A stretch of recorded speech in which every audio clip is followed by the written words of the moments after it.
Fear. When you instill fear, how do you ensure that you do not violate human rights? Answer. Good question. We will see to it that the police operational procedures are being followed in every legitimate police operations.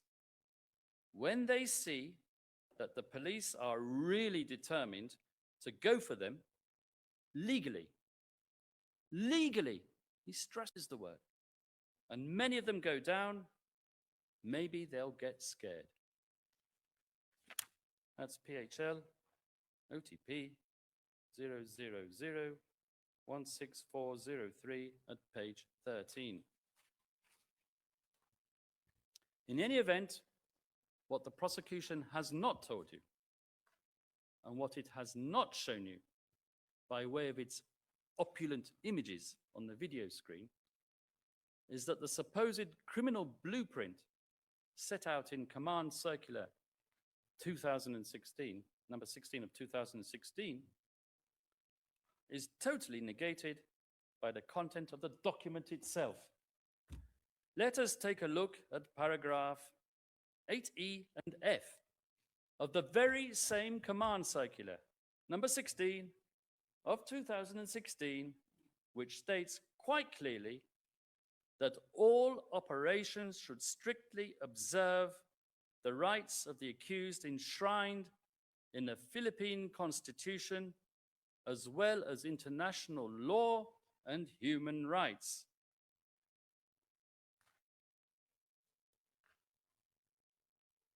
Why, I ask you, did Mr. Edward Jeremy, counsel for the prosecution, in his very eloquent and gilded address, not screen this part of the Command Circular? After all, this Command Circular, as elaborated by Ms. Robin Croft, was the very essence of his criminal common plan, in writing. This is the basis, so Mr. Jeremy stated, for the criminal agreement to kill high-value targets. And if that were not enough, the lawfulness of Command Circular 16 of 2016 was reiterated 3 weeks later on 22 July through the initiation and issuance of PNP Investigative Directive number 12 of 2016, which set out additional policies and guidelines in the conduct of double barrel. I think there, Madam President, if I may, we can take a break, obviously with your permission. Bien sûr, maître, je vous remercie, Kaufman, je vous remercie beaucoup. Thank you, Counsel. Thank you very much. If you can also indicate the numbers of the documents that you have referred to, that will be good. Thank you very much, says Judge Motok. We will take a break now and resume at 11:30. Thank you very much. Okay, so nag-break po ang hukuman, no? So far, dalawa po ang na-discuss ni Kaufman. No? Ang una-una yung tinatawag na mens rea, na kinakailangan sa crimes against humanity, ang pagpatay ay laban sa mga inosenteng sibilyan na nalalaman ng pumapatay na sila ay kabahagi ng inosenteng sibilyan at ito nga po ay kabahagi ng isang pulisiya ng Estado. Ang sinabi naman ni Kaufman, na sinabi ko na rin, wala naman pong ebidensyang pinakita ang prosecution na yung mga biktima ay pinatay dahil sila inosenteng sibilyan. On the contrary, yung mga sinasabing mga napatay ay pinaghihilaang mga involved sa kalakalangan ng droga o di naman kaya ay nanlaban. So malinaw po yan na pagdating dun sa intensyon, at ito nga po yung napaka-importanting elemento, dapat patunayan muna na ginurgur sila, ang mga biktima, dahil sila ay mga inosenteng sibilyan na walang kahit anong ebidensya po na napakita ang prosecution. Ngayon, bago po mag-recess, si Kaufman na dinidiscuss naman yung basihan para magkaroon ng personal na pananagutan. Una-una niyang didiscuss, talaga bang ang patayan ay pinag-utos si Tatay Digong? No? Ang sinasabi ng prosekusyon, yung pag-uutos ay sa pamamagitan ng mga binigkas na salita ni Tatay Digong na papatayin niya ang mga drug pushers. Pero walang kahit anong kaso na napakita ang prosekusyon na yung napatay ay dahil doon sa pag-uutos si Tatay Digong na patayin ang mga drug pushers. Yan po ay isang pinaka-importante. Walang causal link na tinatawag. Pangalawa, pagdating naman po doon sa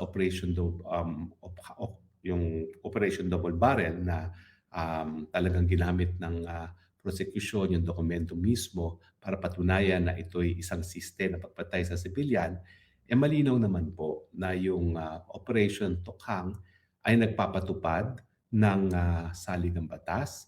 Lahat po ng sinasabing mga pamamaraan para mapatupad ang layo ng batas na mabawasan ang kalakalan sa pinagbabawal na droga, lahat po yan doon mismo sa dokumento ay sinasabi dapat sang-ayon sa saligang batas at sang-ayon sa ating batas.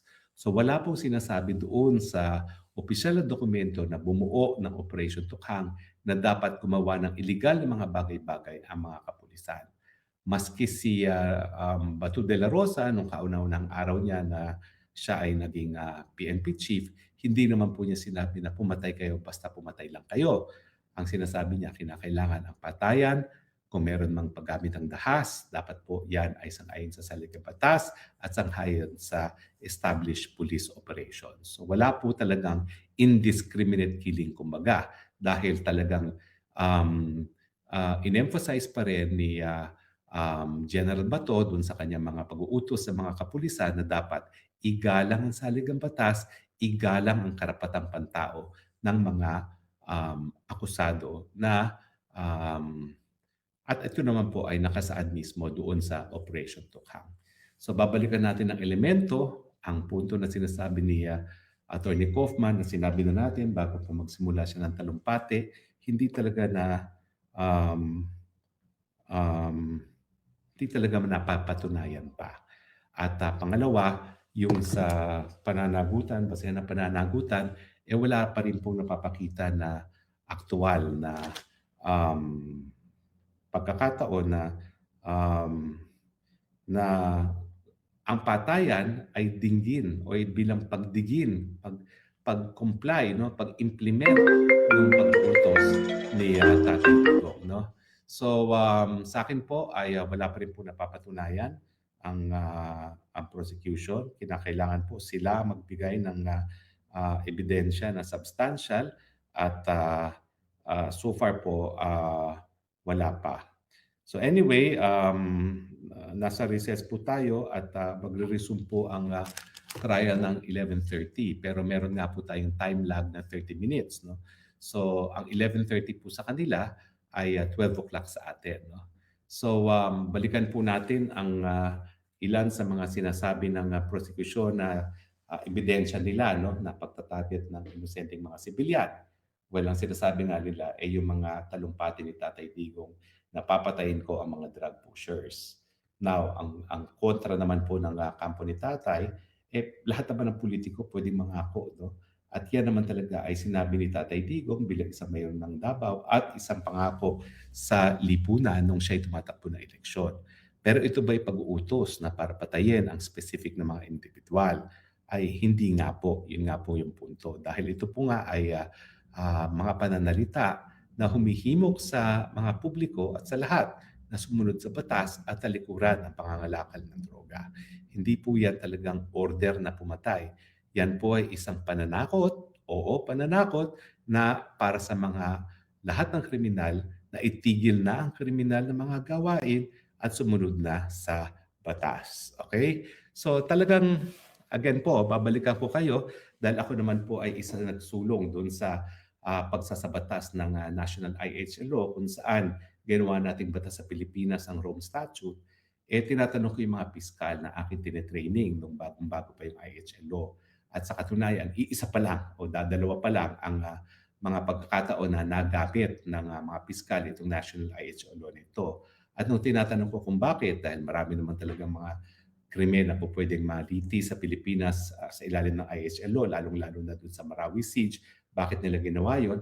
Kasi nga po, ang sabi ng mga piskal, bakit namin papahirapan pang sarili namin? Napakahirap mapruebahan yung mens rea, yung intent na patayin ang mga sibilyan dahil sila ay sibilyan, kung po pwede naman namin mapakulong din na panghabang buhay ang pagkakakulong ang murder.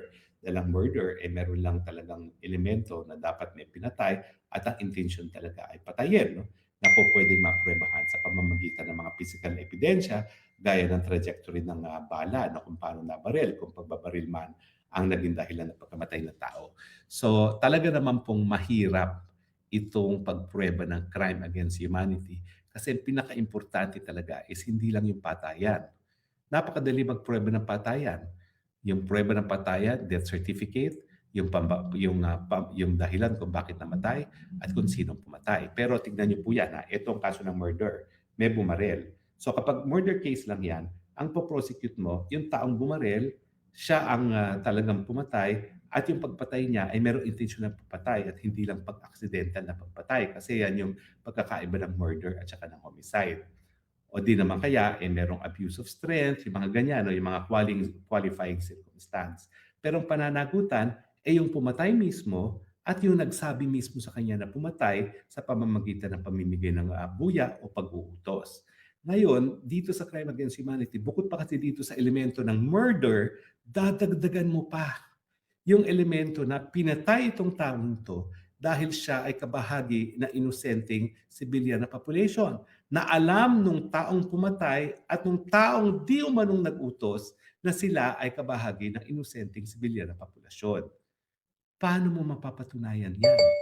Well, meron naman mga pagkakataon na talaga may mga naparusahan na sa crime against humanity gaya ng mga Nazis noong pangalawang pandaigdigang digmaan. Siyempre, wala silang pakialam. Talagang tinarget nilang civilian population, yung mga Hudyo, no? Dahil sila ay mga miyembro ng civilian na populasyon. Pero yan naman po talaga ay mas angkop sa genocide kasi ang genocide ay krimen na talagang pinatay sila dahil siya ay miyembro na isang religious group. No? Hindi naman po yung crime against humanity. Pero yung nangyari sa Rwanda, yung genocide naman, ganyan din. No? Pagpatay ng isang racial group. No? So ang talagang crime against humanity ay nagagamit lamang kapag walang digmaan kasi kung may digmaan, mas madali mag-litis ng war crimes. No? At yung war crimes man, yung targeting civilians, resort to prohibited means and methods of warfare, so mas madali rin pruebahan. Napakahirap po talaga nitong crime against humanity. Kaya napaka-ambisyoso po talaga ng mga prosecutor. Kaya lang, syempre, nandiyan ang mga dilawan, nandiyan mga kalaban ni Tatay Digong na nagsasabi na obvious daw na yung war on drugs dahil 30,000 di umano mga biktima ay systematic attack, widespread attack against civilian population. Pero totoo ba na ginurgur? Totoo bang inutos muna ni Tatay Digong ang paggurgor? Yan ang pag-uusapan natin. Meron ba talagang ebidensya na siya mismo nag-utos niyan? Parang yung kaso ko rin ng qualified human trafficking. In the first place, meron ba akong recruit para maging liable for human trafficking? Wala. Ganyan din kay Tatay Digong. Paano mo magsasabi na guilty siya of murder as a crime against humanity? Unang-una, meron ba siyang inutusan na pumatay? Pangalawa, ang pag-utos ba niyang pumatay patayin ang sibilyan dahil sila ay sibilyan? Meron ba siyang inutusan na gurgurin ang biktima dahil sila ay kabahagi ng sibilyan ng populasyon? O wala. Sabihin natin merong pag-uutos na hindi naman napapatunayan kasi wala pa talagang kahit sinong testigo na nagsasabi na merong napatay dahil in-order ang pagpatay ni Tatay Digong.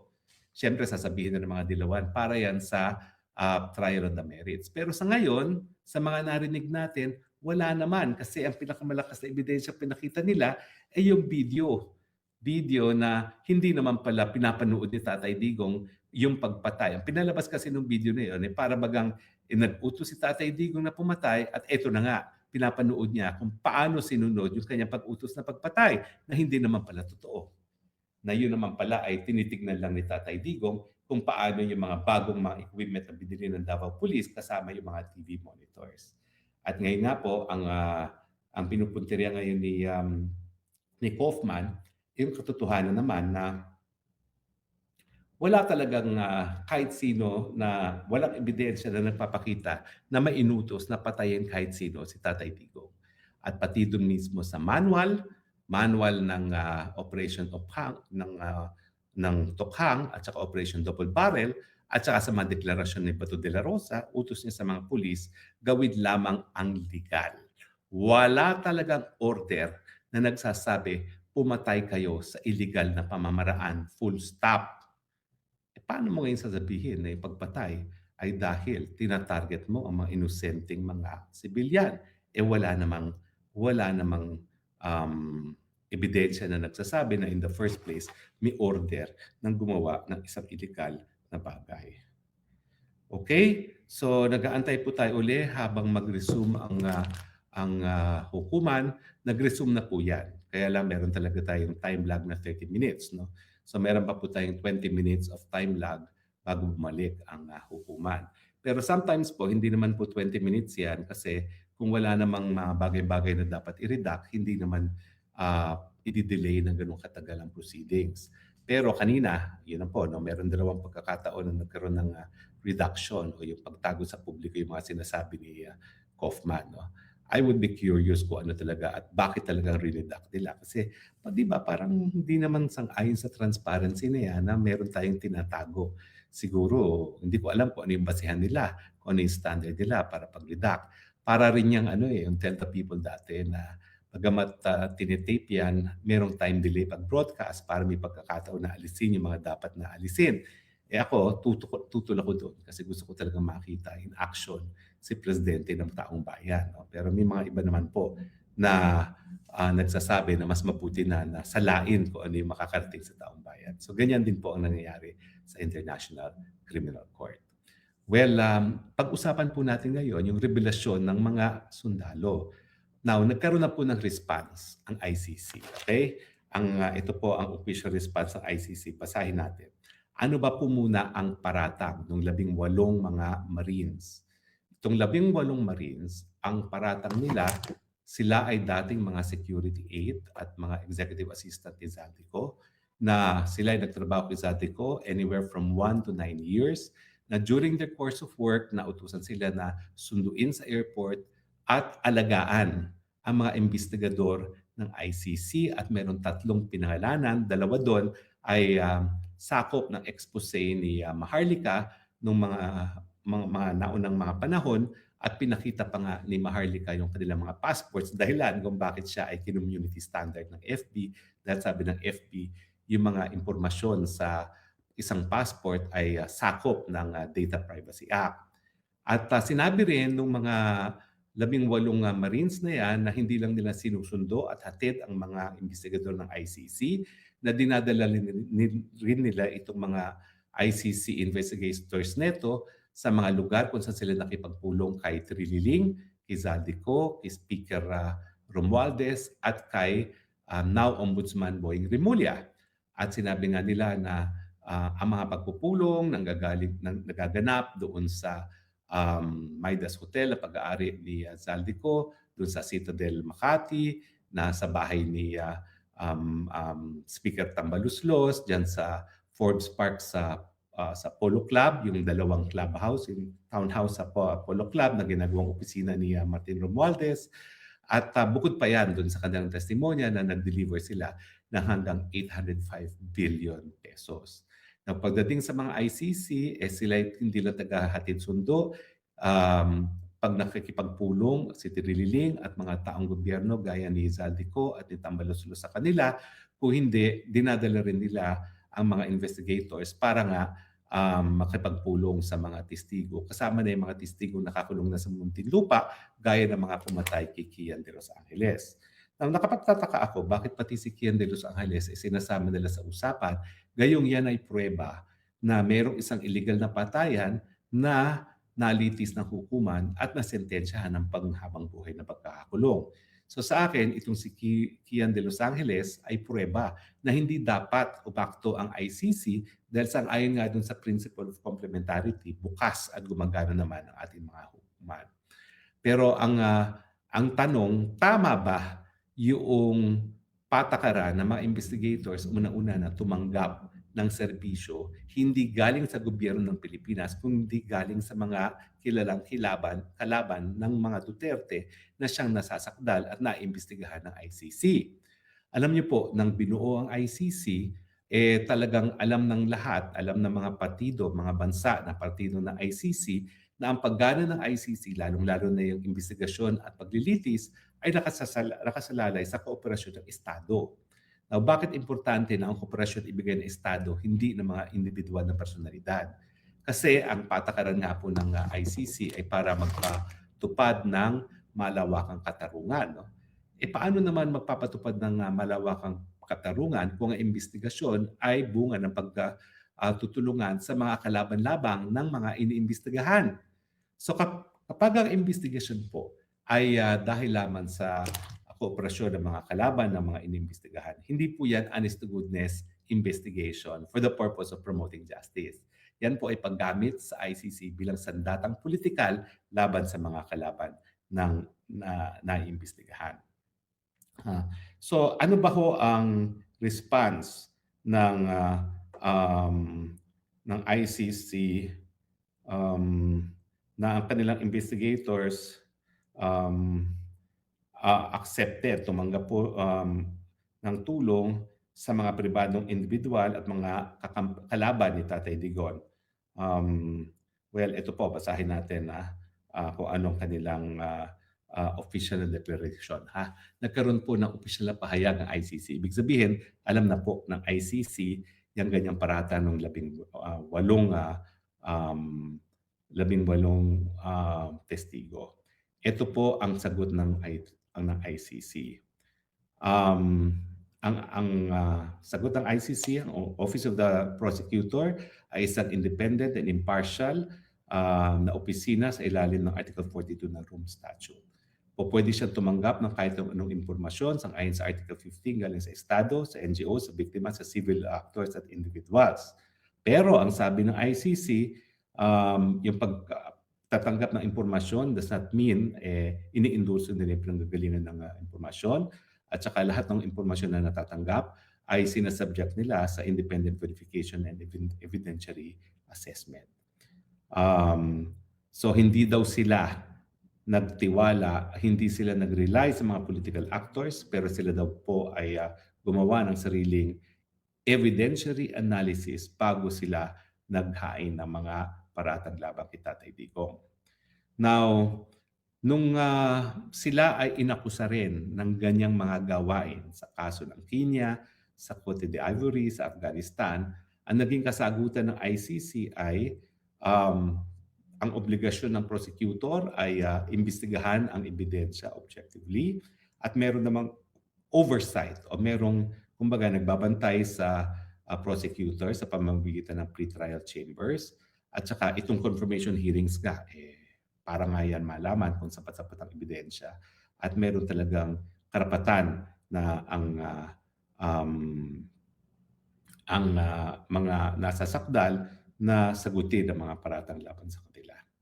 Now, ngayon, anong yung actual kasagutan? Titignan ko lang po sa Facebook kung ano yung actual kasagutan nila ng ICC.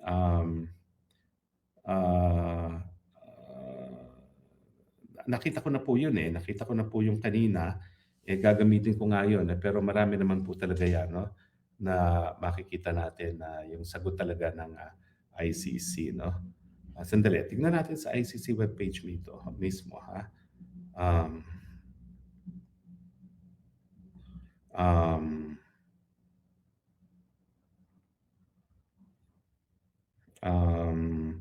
Opponents of Duterte provided assistance to investigators.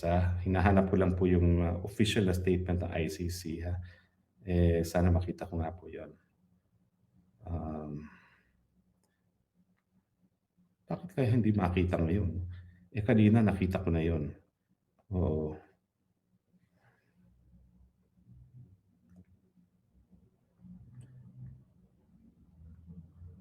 Tignan po natin kung nandito. Tignan natin kung nandito. Yan. Ang sinasabi lang nila is, yun nga, the ICC daw does not publicly confirm or deny specific investigative sources. Okay?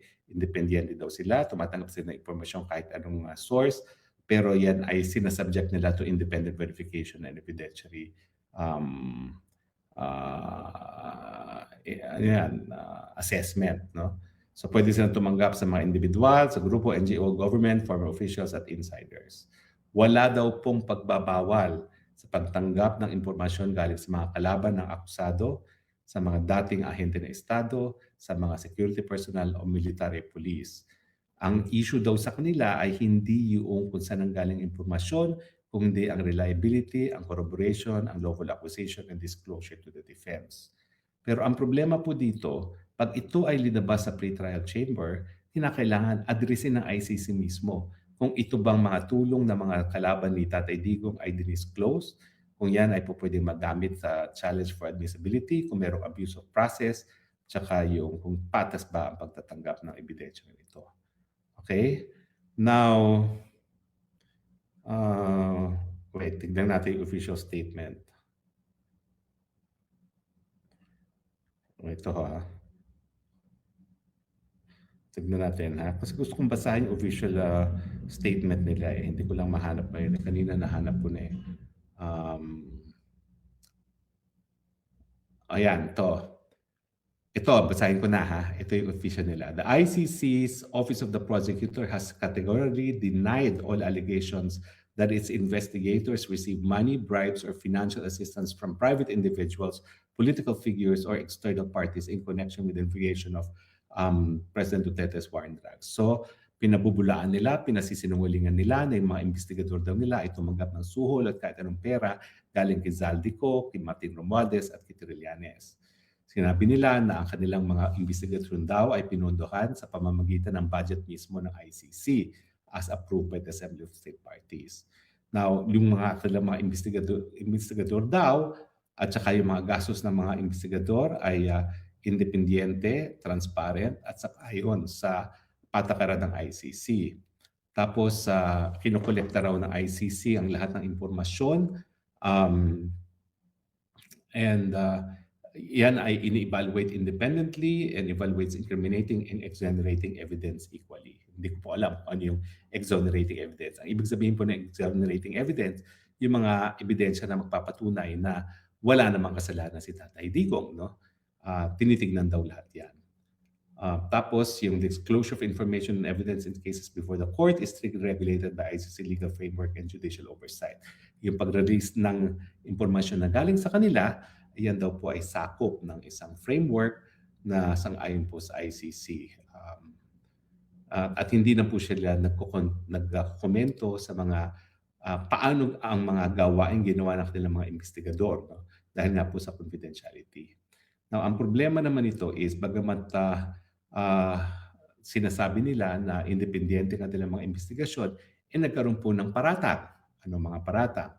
Well, ang paratang tumanggap kung hindi man ang pera, ng serbisyo at mga bagay-bagay ang investigador galing kay Sani Trillanes na ang pera naman ay nanggaling kay Zaldico. So kinakailangan, imbestigahan nila yan. Kasi syempre, makakaapekto kung saan nanggaling yung pera para sa kanilang tirahan, sa sasakyan, shopping money, doon sa pagiging objective na kanilang pagkakalap ng ebidensya. For instance, bakit umabot pa sa puntong ito?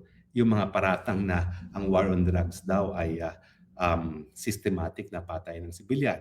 Wala ba man lang nagbigay doon sa mga investigador ng desisyon ng Korte Suprema kung saan binasura ng Korte Suprema yung reklamo ng mga abogado ng mga biktima ngayon sa ICC na labag daw sa saligang batas at karapatan-pantao ang tukhang. Now, sinasabi nila na ang Office of the Prosecutor daw ay patas at impartial sa kanilang investigation. Paano nila masasabi yan? Na-inhibit na nga, na-disqualify na nga si Karim Khan bilang isang prosecutor sa kasong ito dahil lumalabas na maaga pa lang, siya ay tumayo na bilang abogado ng mga biktima. So paano niya sasabihin na bilang isang prosecutor, siya ay naging independyente sa pag-i-evaluate ng mga ebidensya for or against Tatay Digong? Siyempre, naging bias na siya. Na si Tatay Digong ay may pagkakasala at dapat maparusahan. Samantalang sa sistema kasi ng ICC, dahil ito nga po ay tinatawag natin inquisitorial, yung fiscal na, yung prosecutor na talaga ang mag-iimbestiga at siya na magdi-decide kung merong paglabag sa batas o hindi. So kinakailangan tignan niya yung ebidensya laban sa akusado at yung ebidensya na pabor sa abogado, sa akusado, at kaya nga po na-disqualify itong si Karim Khan dahil nga itinago niya yung pagiging abogado ng mga biktima bago pa man siya maging prosecutor sa ICC. Siyempre, bilang isang prosecutor, dahil siya minsan naging abogado ng mga biktima, pipikit niya mga mata doon sa mga ebidensya na magpapakita na walang pagkakasala si Tatay Digong. Gaya ng mga speeches ni Tatay Digong na sinasabi nga na binabalaan niya mga pulis na dapat tama ang gawain nila, otherwise hindi sila susuportahan ni Tatay Digong. Now, sabi pa ng ICC dito sa paratang ng mga marino, the identity of sources, witnesses, and process of evidence collection are governed. Yung pagkuha daw ng mga ebidensya at saka yung paano tratuhin ng mga testigo at saka yung pagkuha ng ebidensya ay yan po daw ay sakop ng mga rules and regulations ng hukuman. At hindi na raw sila po pwedeng magkomento. Pero kinakailangan addressin nila tumanggap ba o hindi itong mga taong mga investigador na nakunan pa ng picture ng mga marino habang sila'y naririto. Di ba? So yan ang dapat nating malaman.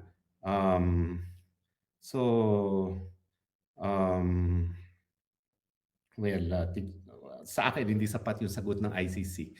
It begs more questions kasi parang yung sagot nila ay parang inaamin nila na totoo tumanggap sila ng impormasyon kay Trilling, kay Zaldico, kay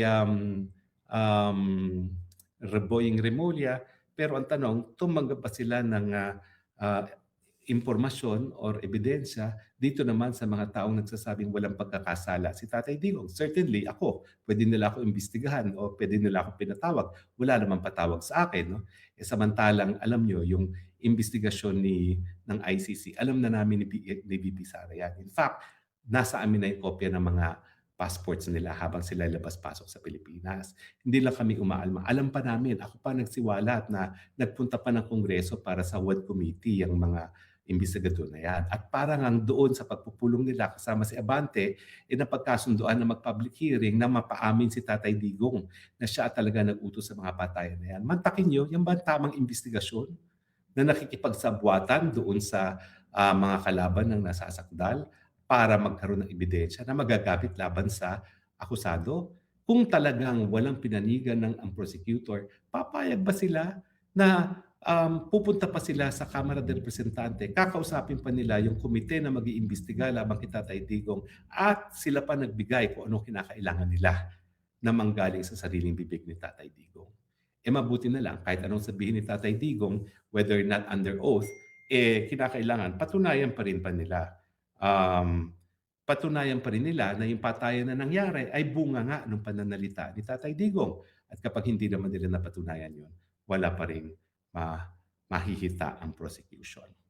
Okay, so sa kabila po ngayon ng mga discussion na lumalabas na hindi napatunayan ng prosecution, yung pinaka-importanting elemento ng crimes against humanity na ginurgura mga biktima dahil sila ay mga inosenteng sibilyan at alam ng Tatay Digong di umano na pinanggalingan ng Orden ng Gumburgor na sila ay sibilyan, talagang wala po akong nakikita na kahit anong ebidensyang nagsasabi o ebidensya para magpatuloy ang trial.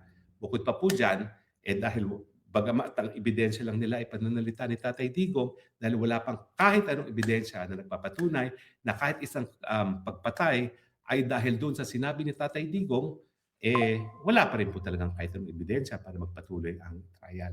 Alam nyo, kilala nyo ako na suporta ni Tatay Digong bilang dating tagapagsalita. Pero pag ako ay ganitong nagbibigay ng legal opinion bilang kauna-unahang asyano na natanggap as least counsel ng ICC at kapag ako ay nagsasabi ng kasinungalingan dahil ako ay nagsasabi lamang ng mga bagay-bagay na pabor sa aking dating amo, mawawalan ako ng kredibilidad. Pero ako po, tinataya ko na yung kredibilidad ko at yung sa mga sinasabi ko mga evaluation. Ako po ay patas sa evaluation. Alam niyo naman po, hindi ako fan ni Kaufman. Pero pag sinabi ko na tama ang sinasabi ni Kaufman, hindi yan dahil siya ay si Kaufman. Dahil ang sinasabi ni Kaufman ay sang-ayon sa nakasaad ng Rome Statute at sang-ayon sa nakaraad sa Rules of Evidence na ginagamit sa buong daigdig. Sa totoo lang po, dahil ako nga ay mayroong hindi mabuting relasyon kay Kaufman, dapat ino-okray ko si Kaufman every step of the way. Hindi ko po ginagawa yan dahil sinasabi ko naman, ang sinasabi ang mga lumalabas sa salita ni Kaufman ay sang-ayon sa Rome Statute na nagpapakita na wala talagang pananagutan si Tatay Digong at wala pang ebidensya na representa na to justify yung continuation of trial. So sa tingin ko, naintindihan nyo kung bakit ako naman ay patas sa aking komentaryo. Patas ako sa komentaryo, maski na ako ay naniniwala na inosente si Tatay Digong dahil ang ginagamit kong mga paratang para ma-evaluate kung tama nga ba at patuloy sa paglilitis ang kaso ay hindi sarili kong mga opinyon. Dahil kapag sariling opinyon ko yan, tingin ko maraming hindi na makikinig sa akin. Pero ano pong nangyayari? Dito sa aking broadcast po sa annotation ko sa kaso, kinakailangan ipatuloy ko dahil hundreds of millions pong nakikinig sa akin. Kung ako po ay parang asong ulol na sumusunod lang kay Tatay Digong na walang dahilan, hindi po ako susundan ng hundreds of millions na nakikinig sa atin ngayon. Tingin ko nakikinig sila sa akin ngayon dahil alam nila na miski ako may bias na pabor kay Tatay Digong, hindi ko naman papayagan yung bias na pumasok pagdating sa aking diskurso sa mga legal na punto bilang isang abogado, bilang isang professor ng international law, bilang naging presidente ng Asian Society of International Law. Nakasalalay po yung kredibilidad ko na hindi ako magiging intellectual prostitute kung ang mga pinagsasabi ko dito ay walang basihan. Bukod pa dun sa alam nyo naman na hindi mabuting sa samahan namin ni Kaufman at kung personal na interest ko lang ang aking itataguyod, ookrayin ko si Kaufman. Hindi ko po ginagawa yun dahil ang mga sinasabi naman niya ay mga bagay-bagay na nakasaad sa Rome Statute na mga dahilan kung bakit hindi na dapat magpatuloy ang paglilitis ni Tatay Digong. Pero ang katunayan po, kahit ano pa ang ebidensya, ang international law po, minsan hindi lang yan application of rules, hindi lang yan application of evidence, meron din po yung tinatawag na normative value. Ano ba ang mas mabuti? Ang mundo na narariyan ang ICC o ang mundo na wala riyan ang ICC? Sa tingin ko po, wag dapat dumating sa punto na dapat sagutin niya. Ang importante, dahil meron tayong karapatang pantao na kinikilala, over and above normative values, kinakailangan tignan natin na itaguyod natin ang karapatan ng tao over above all else.